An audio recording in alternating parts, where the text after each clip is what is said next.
আওয়ামী লীগ মুক্তিযুদ্ধে তাদের ভূমিকা নিয়ে জাতিকে নানা ইতিহাস শোনায়, কিন্তু মুক্তিযুদ্ধে এই আওয়ামী পরিবারের ন্যাক্কারজনক ইতিহাস জাতির কাছে থেকে তারা লুকিয়ে রাখে। আসেন আমরা এই বিষয়ে মুক্তিযুদ্ধের সময়ে ঢাকার বিখ্যাত গেরিলা দল ক্র্যাক প্লাটুনের ইতিহাস দেখি।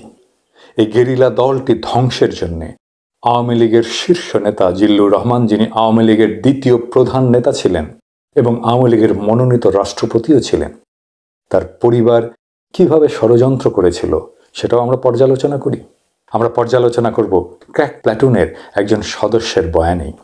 ক্র্যাক প্লাটুন ছিল বাংলাদেশের স্বাধীনতা যুদ্ধ চলাকালীন সময়ে পাকিস্তানি সেনাবাহিনী এবং তাদের দোসরদের বিরুদ্ধে ঢাকা শহরে গেরিলা আক্রমণ পরিচালনাকারী একদল তরুণ মুক্তিযোদ্ধাদের সংগঠিত দল, যারা তৎকালীন সময়ে একটি কিংবদন্তিতে পরিণত হয়েছিল। এই গেরিলা দলটি অত্যন্ত দক্ষতার সাথে হিট অ্যান্ড রান পদ্ধতিতে ঢাকায় অসংখ্য গেরিলা আক্রমণ পরিচালনা করে পাকিস্তানি সেনাবাহিনীর মধ্যে ব্যাপক ত্রাসের সঞ্চার করেন। ক্র্যাক প্লাটুনের এই বীরত্বের গল্পে অনুপ্রাণিত হয়েই হুমায়ূন আহমেদ আগুনের পরশমণি সিনেমাটি তৈরি করেন 1971 সালের 29 আগস্ট।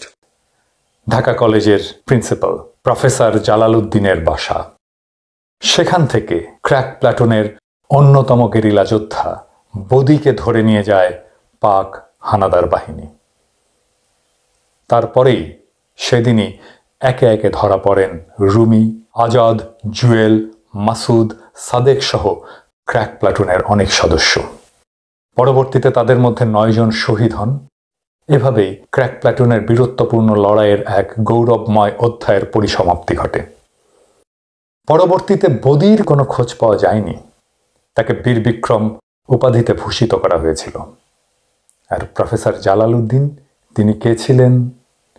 তিনি ছিলেন প্রয়াত সাবেক রাষ্ট্রপতি জিল্লুর রহমানের শ্বশুর, প্রয়াত আওয়ামী লীগ নেত্রী আইভি রহমানের বাবা এবং বাংলাদেশ ক্রিকেট বোর্ডের বর্তমান প্রধান নাজমুল হক পাপনের নানা। ওই দিন কিভাবে বদি ধরা পড়ল? বদি জালালউদ্দিন সাহেবের বাসায় তাস খেলছিলেন। খেলার এক পর্যায়ে জালালউদ্দিন সাহেবের ছেলে ফরিদ, মানে আইভি রহমানের ভাই, আমাদের পাপন সাহেবের মামা এবং জিল্লুর রহমানের শ্যালক, ঘর থেকে বেরিয়ে যায় এবং কিছুক্ষণ পর বেশ কিছু পাকিস্তানি সেনা নিয়ে ফিরে আসে। ওই সেনারা সাথে সাথেই বদিকে তুলে নিয়ে যায়। ফরিদ পাকিস্তানি আর্মির সাথে ষড়যন্ত্র করে বদিকে ধরিয়ে দিয়েছিল, এটা আমার কথা নয়। ক্র্যাক প্লাটুনের গেরিলা বীর প্রতীক হাবিবুল আলমের সাক্ষাৎকার এখানেই দিলাম।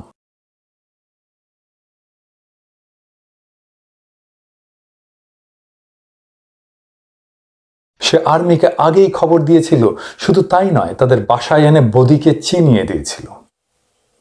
জিল্লুর রহমানের শ্যালকের এবং আইভি রহমানের ভাই এবং পাপন সাহেবের মামা ফরিদ তো কোলাবরেটরস অ্যাক্টের সংজ্ঞা অনুযায়ী পাকিস্তানি সেনাবাহিনীর কোলাবরেটর ছিল। কিন্তু তার কি কোনো বিচার হয়েছিল? তার কি কোনো বিচার করেছিল আওয়ামী লীগ সরকার? যার দালালির কারণে এতগুলো বীর যোদ্ধার প্রাণ গেল, তাকে দালালির অভিযোগে বিচারের হাত থেকে বাঁচিয়েছিল কে? নিঃসন্দেহে জিল্লুর রহমান এবং আইভি রহমান। শহীদ রুমির মা জাহানারা ইমাম মুক্তিযুদ্ধের সময় দালালদের নির্মূলের জন্য 71-এর ঘাতক দালাল নির্মূল কমিটি গঠন করে আওয়ামী লীগ এবং বাম দলগুলোকে সাথে নিয়ে 1991 সালে বিএনপির আমলে আন্দোলন শুরু করেন। জাহানারা ইমাম 71-এর ঘাতক ও দালালদের বিচারের জন্য, তাদের নির্মূলের জন্য আন্দোলন করেছেন। তাদেরই সাথে যেই দলের শীর্ষ নেতাদের ভাই ও শ্যালকের দালালির জন্য তার সন্তানকে শহীদ হতে হয়েছিল। শুধু তাই নয়, তিনি ঘুণাক্ষরেও সেই দালাল ফরিদ কেন কিভাবে বিচারের বাইরে থাকলো সেই প্রশ্ন তোলেননি। বাংলাদেশের ইতিহাস বড়ই জটিল। আমাদের এই প্রজন্মের কাজ সেই ইতিহাসের পরতে পরতে লুকিয়ে থাকা বিশ্বাসঘাতকতা আর প্রতারণার গল্পগুলোকে আগামী প্রজন্মের সামনে তুলে ধরার, এবং আমরা সেই কাজে কখনোই বিরত হব না।